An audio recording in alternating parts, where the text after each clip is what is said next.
这是堪称20年前最经典的恐怖片，极度暴力的血腥场面，给不少网友留下不可磨灭的童年阴影。它就是《致命弯道》，又名《肢解狂魔》。友情提示：本片全程高能，赶紧艾特上好友一起二层观看。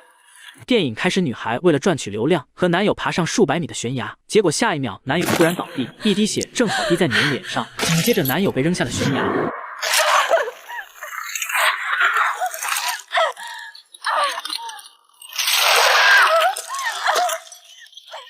女人害怕极了，赶紧用匕首割断绳索，凭借过硬的攀岩技术一把抓住岩石，结果太过于紧张，直接掉下了悬崖。本想为男友哭丧送他最后一程，谁知杀人魔正向他快速逼近，为了活命，女人起身向汽车跑去，可刚跑到半路就被一根带刺的铁丝绊倒在地。原来这片森林住着3个杀人不眨眼的恶魔，由于近亲交配导致基因突变，外表极其丑陋，主要靠猎杀过路的游客喂食。3人长期居住在森林，不仅练就了一身本领，还在森林各地布满了陷阱，凡是路过的游客无一幸免，最终都会成为他们的美食。这天，小帅接到面试通知，必须在3小时之内赶到目的地。不幸的是，刚走到半路就被一起交通事故挡住了去路。情急之下，小帅只好从一旁的小路绕行，本想和老板说明原因，不料电话也在此时欠费停机。来到一处荒废加油站后，小帅打算找老头借个电话，可老头看上去精神状态并不是很好。随后，小帅通过墙上的旧地图找到一条小路，继续踏上了冒险之旅。结果没走多远，又撞上一辆抛锚的汽车，车上下来3女2男5个年轻人。翠花表示他们的汽车是被铁丝网给扎破的，怀疑有人故意在路上布下的陷阱。现在2辆汽车都无法启动，为了尽快逃出此地，小帅决定返回加油站寻求帮助，只留下小美和大壮在这里等候。小美闲来无事，决定给大壮表演个绝活，殊不知一双眼睛正在暗中注视着他们。2人缠绵过后，开始在车上寻找食物。这时小美突然发现男友消失不见，下车寻找后，居然在树林看到男友的一只鞋。小美预感不妙，颤抖着继续寻找，结果在草地上发现了大壮的耳朵。小美瞬间被吓破了胆，可还没等她缓过神来，就被食人魔情窦初开。此时小帅这边发现了一户人家，他们本以为看到了希望，可进入院子后，翠花感觉这里到处充满了恐惧。很明显，这些报废汽车都是那些失踪的游客所留下来的。可小帅不想放弃这次机会，只要找到电话就有获救的希望。几人刚走进屋子，一股恶臭味就扑面而来，桌子上全是严重腐烂的食物，锅里还煮着一些奇怪的东西，可能是被臭晕的原因。所有人都把找电话的事忘得一干二净，开始在屋内四处寻宝。房间里到处都是汽车钥匙和一些旅行装备。随着几人深处调查，看到了更恐怖的一幕，冰箱里摆满了各种器官和装满牙齿的玻璃瓶。小兰在卫生间无意间发现了那些铁丝，就当她准备告诉众人时，又被浴缸里的尸体吓了一跳。众人意识到危险后准备离开，正好赶上食人魔推着汽车返回家中。4人无处可逃，只好暂时躲了起来。食人魔进屋后，将小美的尸体丢在几人面前，看到小美的惨状，几人被吓得胆颤心惊，不敢发出任何声响，只能眼睁睁地看着他们将小美分尸。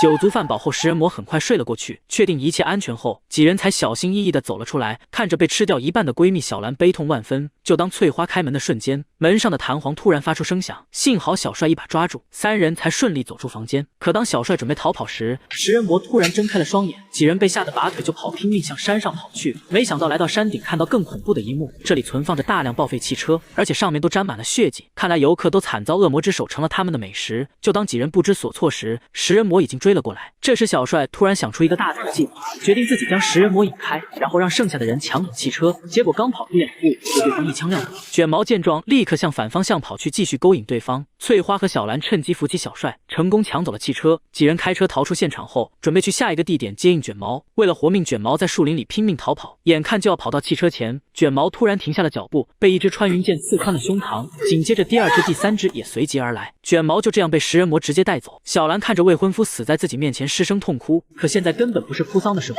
因为真正的逃亡才刚刚开始。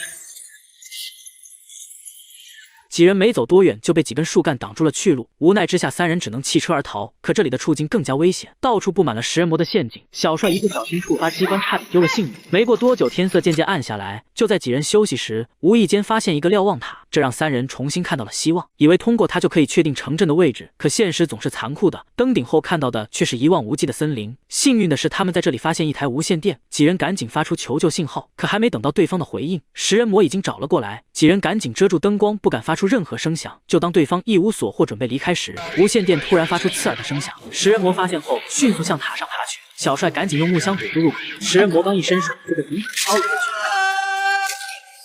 小兰通过对讲机向对方描述了他们的遭遇。食人魔强攻失败，很快就安静下来。可他们肯定不会善罢甘休，我以为他们会砍掉下面的柱子，没想到他们直接在下面燃起了大火。小兰表示自己宁愿被大卸8块，也不想被活活烧死。小帅仔细观察一番后，发现下面正好有棵大树，说不定可以借此逃过一劫。说完便直接跳了下去。看到小帅成功后，两姐妹也跟着跳了下去，最终3人都成功扒住树干。就当几人高兴时，一支箭突然射了过来。食人魔发现后再次展开进攻，其中一个正迅速向树上爬去。为了活命，小帅决定沿着树干爬到另一棵树上。翠花和小帅凭借强大的心理素质顺利通过。可当小兰经过时，食人魔在下面放出冷箭，又将他逼到了起点。就当他犹豫不决时，身手敏捷的食人魔已经来到身后。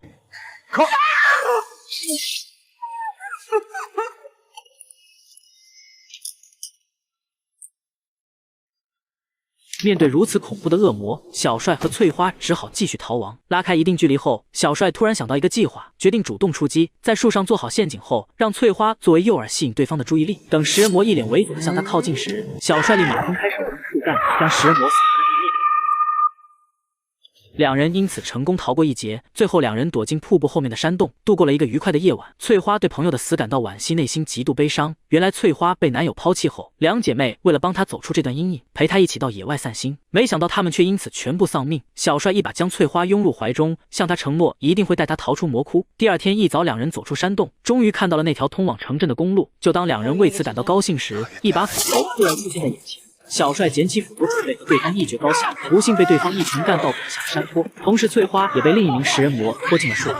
这时，一辆救援警车正好赶到。小帅见状，赶紧向对方求救。没想到，就在两人谈话时，胖警察突然被一支穿云箭射中眉心，成了史上送人头最快的队友。小帅被吓得惊慌失措，准备驾车逃离，结果却发现车钥匙还在警察身上。为了躲避食人魔的袭击，小帅赶紧躲到车下，趁对方处理尸体时，又迅速转移到树林。就这样成功躲过了食人魔的追击。为了救回翠花，小帅趁着食人魔离开时，迅速钻到车底，乘坐顺风车再次来到恶魔老巢。翠花这边凭借主角光环，并没有被当场杀害。食人魔一改残暴作风，先将翠花绑了起来，给小帅争取一定的救援时间。趁两人搬运尸体时，小帅赶紧从车底爬了出来。听到翠花的惨叫声，得知对方还活着。当食人魔准备给翠花放血时，门口瞬间燃起了大火。食人魔赶紧上前查看，不料被冲进来的汽车撞翻在地。小帅下车后果断扔出燃烧瓶，吸引大块头的注意，然后将扳手刺进对方的胸膛。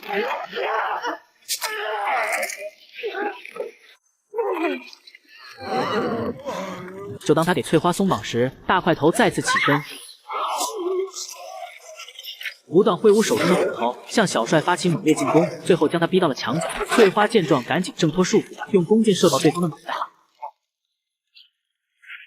就在两人准备离开时，从树上掉下的小个子又突然出现，用棒球棍对小帅疯狂进攻。小帅毫无还手之力，只能拼命地向前爬行。这时翠花再次爆发，捡起地上的火把上去，不料被对方一脚踹到在地。小帅趁机捡起地上的铁丝，死死勒住对方，给翠花打出完美辅助。尽管如此，食人魔居然还没死，在地上痛苦的挣扎。为了彻底将其铲死，小帅打出最后一颗子弹，让食人魔和房子一起灰飞烟灭。最后，小帅和翠花驾驶小货车成功逃出了魔窟。加油站老人看到食人魔的车，赶紧关上了房门。看到车上下来的人是小帅，露出一脸惊恐的表情。小帅撕掉那张致命弯道的地图后，迫不及待和翠花回到城镇，过上了没羞没臊的生活。电影最后的彩蛋：寻找救援警察的警察从食人魔的废墟中发现了同事的尸体。就当他一脸惊慌时，身后出现一个可怕身影。